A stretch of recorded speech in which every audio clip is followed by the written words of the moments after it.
To preempt this chapter, it sits in the context of the defeat of the Jacobites on the battlefield of Culloden after the 1745 rebellion, where Scots were denied the right to bear arms and were no longer able to defend themselves. This article was written 15 years after the fact. So we have from the Treaty of Union articles published in 2019, an article from the Caledonian Mercury for Monday the 31st of March 1760, a chapter entitled Scots Request a Militia for Home Defence. How widely does this celebrated and much admired author amongst the Friends of Liberty differ in his military doctrine from that aristocratical faction who consider an army to be no otherwise useful than to overawe the subject and to support their own oppressive measures? These invent laws to disarm and expose the people, defenceless on every occasion. Those avow the necessity of putting arms into the hands of smiths, carpenters, and all sorts of workmen, and of gentlemen that delight in the diversion of hunting the fox, the boar, and the stag. The very doctrine of defence, on which the militia is now established by Act of Parliament in South Britain. The advantages of this establishment, though but in its infancy, have been already manifested in a most extraordinary degree in England, for though little more than 1/2 of their number has been disciplined and called into actual service, this militia was found effectual to repulse any invader, and to remove the fears of that nation which, but a few years ago, being obliged to put its whole dependence upon an army of regular mercenaries, was overrun by a handful of undisciplined Highlanders. To this constitutional measure, which our aristocrats treat as chimerical, are owing that firmness and dignity of the English in the midst of the most vigorous preparations of their enemies to invade them, that unshaken credit with which they are able to raise immense sums required to maintain their property and to avenge themselves of their enemies, and that improvement in their strength, as, from being driven to the necessity of importing foreign troops for their internal defence, to be in a capacity to employ their regular troops in operations abroad, which have added the greatest lustre and advantage to the British name. The victories at Louisbourg, Minden, and Quebec are the happy effects of this measure, and will perpetuate to future ages the only means for Britain to maintain her glory, trade, and dominion. In this delightful prospect, almost bewildered with the infinite blessings that arise from an army of the people, there is still something wanting to make it complete, and a something extremely disagreeable to North Britain. This deficiency is the want of its establishment in that part of the island called the Kingdom of Scotland, for confining the protection by a militia within the Kingdom of England, the whole country north of the Tweed is left an easy prey to every daring and despicable enterpriser that can find means to land upon the coast of Scotland. This was very lately the case, when Thoreau's squadron, that pretty instrument of Gallic insolence, was known to steer a northern course. How great was the panic in Scotland!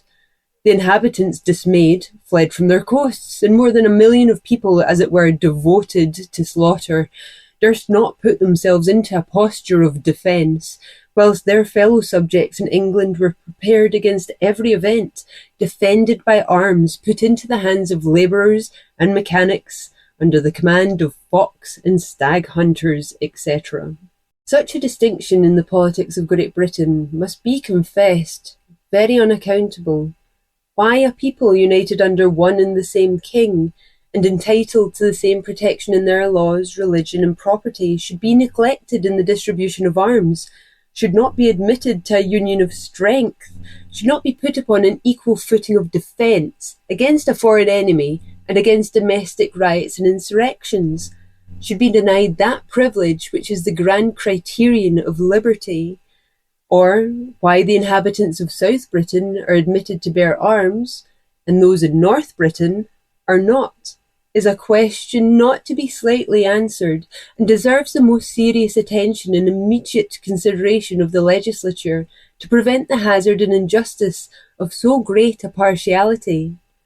Whence could such a partiality arise? There can be no objection to the military genius of the Scots. They on all occasions have given proofs that they yield not the least to the English or to any other nation for courage and conduct. No people are less addicted to the vices of the age or more respectful to their superiors, and their gentlemen have given proofs of their courage and military talents. Is it unconstitutional? Scotland is a free government, and the possession of arms is the distinction of a freeman from a slave. There can be no real security to the liberties of the people, but that which puts the sword into their own hands. He who is born a freeman and has a property ought to have arms to defend himself, and what he possesses in case of need, otherwise he lives precariously, and at the discretion of another. That is more powerful. Whatever is found necessary for internal defence is constitutional, because liberty and property can subsist no longer than they are properly and effectually protected. And as many instances can be produced to prove that a standing army is unequal to the uses of a free people, they can find defence in no other force than a militia raised out of their own body. But they who oppose this measure say that a military spirit is inconsistent with the commercial interest of the nation. Hereby labour is deprived of many hands, trade and manufactures will be interrupted, that the wealth of the nation will decay in proportion to the increase of the militia. A mere sophism. Can property be preserved without strength? Is that contrary to our interest, which is necessary for our safety? Is not that form most eligible which is most powerful and least harmful to industry and labour? If so, a militia is preferable to a standing army, and trade and manufactures gain by the institution thereof, because by the rotation of the militiamen we have hopes of seeing all the honest men in the nation trained to arms, who, except the few days of exercise and when the service of the public require them to take the field, return home and follow their occupations. Whereas those large recruits, raised chiefly out of our manufacturers, artists and labourers for the army, are generally totally lost to their country at the conclusion of a war. A militia man enrolled for 3 years only can scarce be thought to lose sight of the trade or occupation to which he had been bred, but this will seldom be the case of a soldier after 6 or 7 campaigns. By extolling the use of a militia, there is no intention to degrade the soldiery. The militia is only designed for internal defence. Our foreign interest and power require the arms of our regular forces. Without a militia, we cannot be secure, and without the additional strength of an army, we cannot be great and respectable on the continent of Europe, nor protect our settlements abroad. Therefore, as no objection can lie against the establishment of a militia in Scotland, either from the constitution of that government or from its commercial interest, and as its usefulness is indisputable, why were the Scots excluded from this necessary constitutional means of protection? Why do not they enjoy the benefit of the Union in this important article of liberty? Can it be said that they have forfeited their right as Britons? Will not the least hesitation to the establishment of a Scottish militia carry an imputation either of cowardice, as if the ancient spirit of that kingdom was quite extinguished, or that it has become a province to England? How such an imputation would be relished by a people whose ancestors, by arms alone, sustained the reputation and power of their kingdom, is more than I am willing to suggest. It is most probable that their union with England would never have been effected, had they imagined that the communication of all the rights, privileges, and advantages which did then or might thereafter belong to the subjects of either kingdom, as declared by the 4th article of the Treaty of Union, should empower their united brethren, the English, to deny them the privilege of arms for their own defence in the same degree and proportion as they themselves might at any time enjoy. Thus obliged by the dangers and fears that daily haunt a disarmed people exposed to the ravages of a merciless enemy and provoked with jealousy and reproach, it is much to be apprehended that a miscarriage of so reasonable an application to Parliament, which the North Britons are at present making for a militia, would be productive of great discontent, and at least make them think that it had been better for Scotland had there been no union. All sons of liberty and enemies to despotic power heartily join in their good wishes for the success of their petition, and the freeholders and burghers of Scotland will shortly have it in their power to prefer such of their representatives as shall, in this instance of national liberty, deserve well of their constituents, and of branding them with disgrace, who, by sapine neglect or any other way, shall tacitly look on and betray the rights of their country, to indulge the disposition of a needy or sordid mind.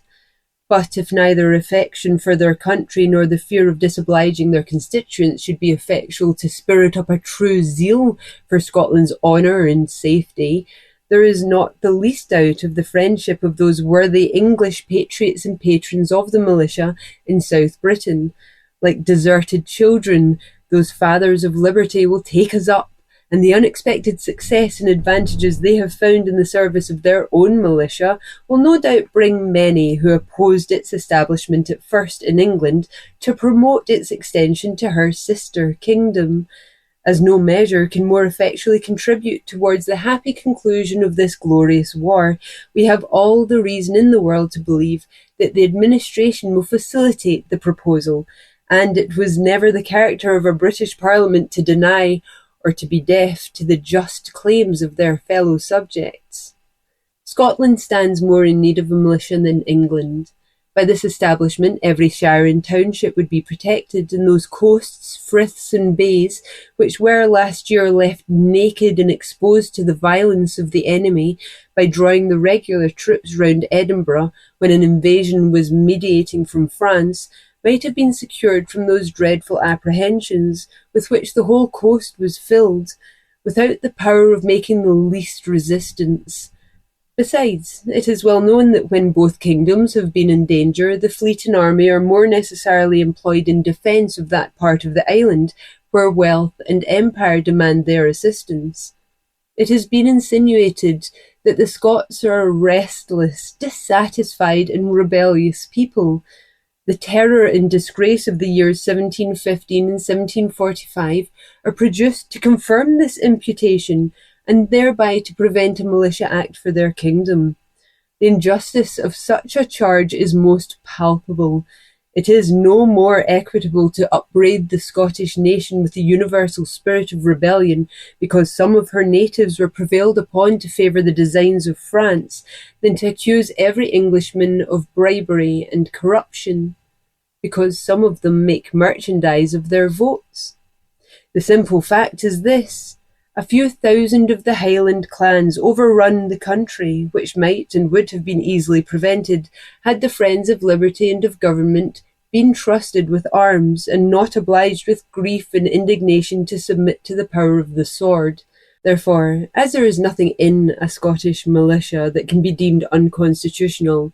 nothing but what the Scots have a right to by the Act of Union, nothing unsafe or dangerous to the present establishment, nothing to injure the commercial interest of the nation, and no more than what is necessary for its internal defence, why should any Englishman object to it? How can any Adamnan think it unreasonable, or what should cool the Scots representatives in the support of the people's petition for arms in defence of their king and country?